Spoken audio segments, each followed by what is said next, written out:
Hello, guys. So today the question is Trump a Russian asset?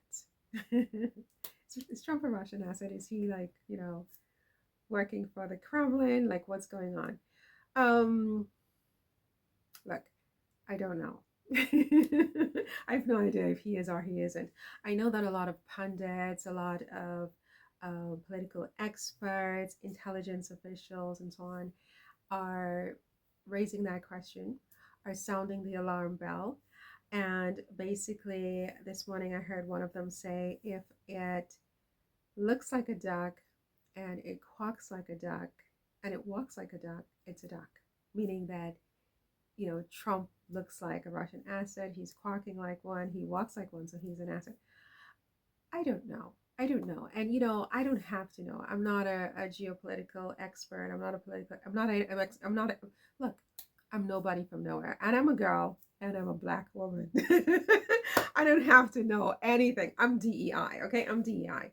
So I don't know. But what I would say is that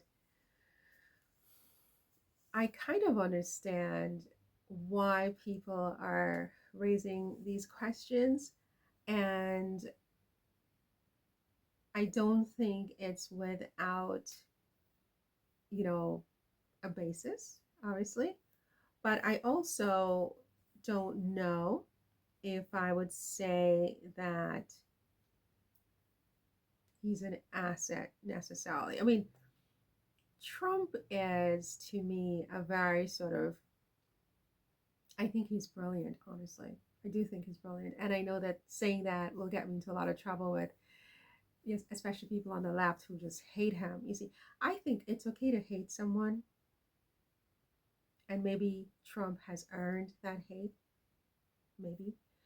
But it's not okay to pretend not to know that this person is X, Y, or Z, whether they're brilliant, whether they're beautiful, whatever it is. You have to face what people really are. Do not cloud that in your hatred of them, because then it takes away your power to respond, right? So to me, it's important to acknowledge this man is not a normal guy. Trump is not normal. Trump is not an idiot. In fact, Trump is unusually intelligent. He's unusually strategic, right?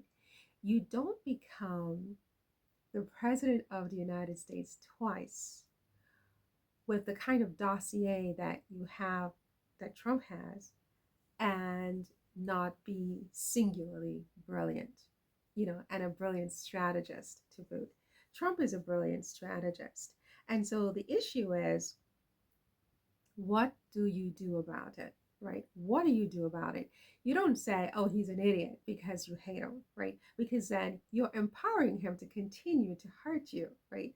You face that this opponent is really, really strong, really intelligent, really strategic, whatever it is, because your opponent could be many different things. It could be somebody that's really just very beautiful, and there you are, ugly little you. What do you do about it? Like, how do you cut through all this beauty? No pun intended, right? So what do you do about a problem like Trump? I mean, do you just call him a Russian asset? Does that really solve anything? Or do you try to really understand what's really going on with this guy and how do you counter it? You know what I mean?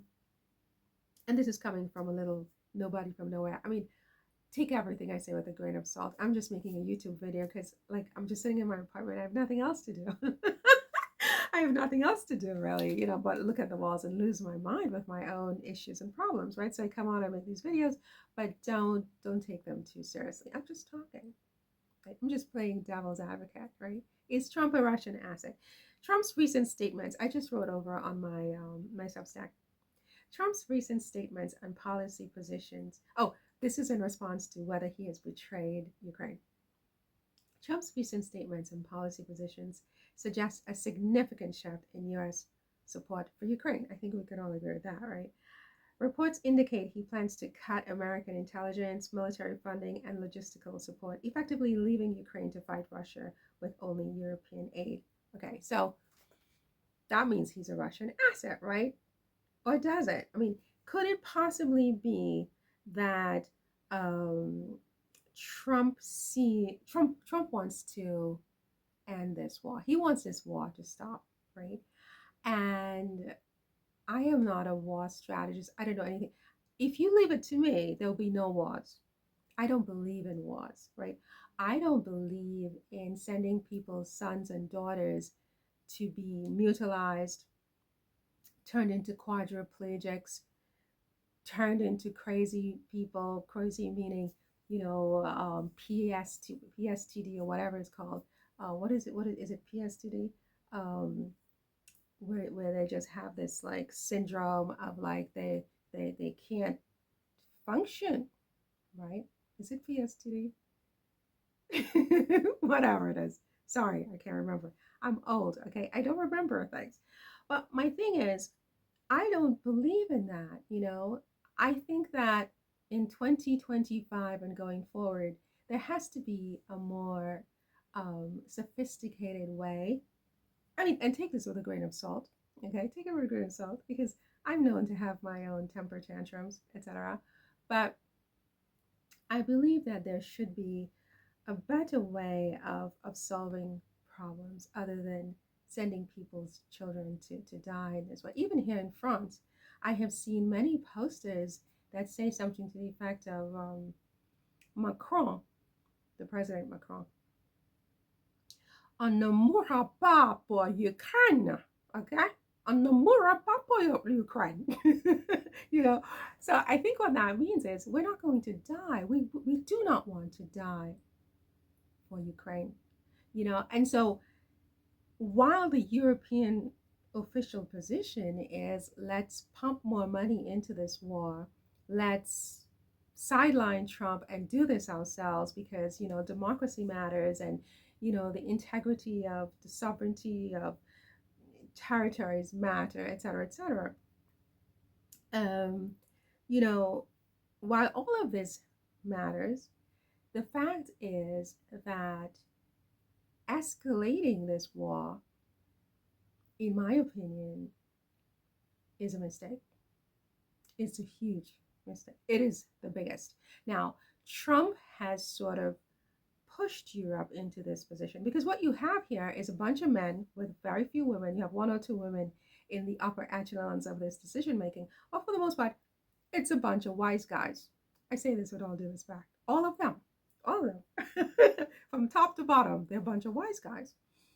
And they're a bunch of tough guys. And nobody wants to off ramp.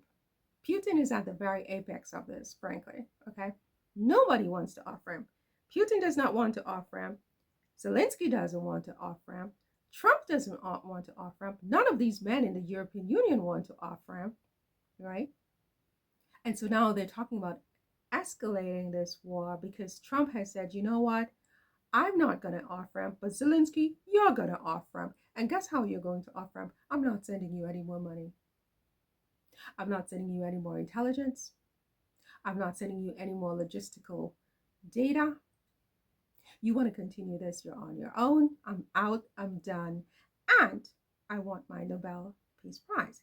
Now, you can say that Trump is a terrible person. And not only that, he wants minerals from Ukraine to pay back for the multi-billions of dollars that the American taxpayers sent to Ukraine to help with this war. So Trump is the bad guy, obviously, right?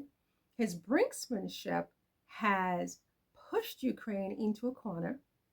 The way he humiliated him and J.D. Vance, I didn't like that at all. What they did to Zelensky on the global stage, but it was very Machiavellian. Very realist. Tough guy. Kind of strategy. And so now they're saying that he's betrayed Ukraine, he's betrayed the European Union, he's betrayed NATO, and he's a Russian asset. What do I think about it? Well, listen, as I said, I don't know. I'm a girl. Okay, I'm a black girl. I'm a DEI black girl. I don't have to have an opinion. And my opinions, for what they're worth, it's really, I can say whatever I want because it doesn't matter, right? I don't have any gravitas, okay, in this experience. You like my hair? So I woke up this morning and my hair was, when it's down, my braids, it's mine. I bought it. But when it's down, it drives me absolutely crazy. It's so hot. Oh. So I woke up and I put it up and I didn't think it looked like anything. And when I looked in the mirror to brush my teeth this morning, I'm like, oh, I like this. Let's do a video and show this off. I love it. So that's how that came up. I digress. Listen, you guys. Is Trump a Russian asset? I don't know. But I do know that Trump is very strategic. He thinks counterintuitively and he acts counterintuitively very often to get what he really wants. What he really wants is often not what it seems. It's something else, but he's into distractions. He distracts to get what he wants. And so with this thing with Ukraine, he's behaving very counterintuitively because he wants the war to stop, and I agree with him. It needs to stop. It needs to stop yesterday. Putin is wrong. What Putin did was wrong. This has been going on for millennia, hasn't it? I mean, who hasn't invaded someplace else? I mean, I come from the Caribbean. Was the Caribbean not invaded? I mean, my people originally aren't even, they're from Africa. Was that not invaded? The Caribbean was then invaded. Who was there? Plunkers there to work and whatever. Everybody's been invaded. Okay, so we're in a new world order where you don't invade countries, Putin. And he knows that. I have to stop here. It's going to be impossible to save this video. What Putin did was wrong for the modern era, right? But listen, are we going to kill everybody in the world, everybody's children, to prove that? No, we have to stop. Someone has to off-ramp. Trump is right about that. The way he's going about it, maybe it's rough, it's nasty. Maybe I wouldn't go about it that way. As I said, I'm a pacifist from the beginning, right? Should he get a Nobel Peace Prize for this? I'm not sure about that. Okay, I mean, maybe that's a ramp too far. I'm going to stop here because I'm not going to be able to save this video. But the answer to the question, is Trump a Russian asset? I don't know. I don't know. And yes, I think the war needs to stop. Stat. That's my position, and I'm sticking to it.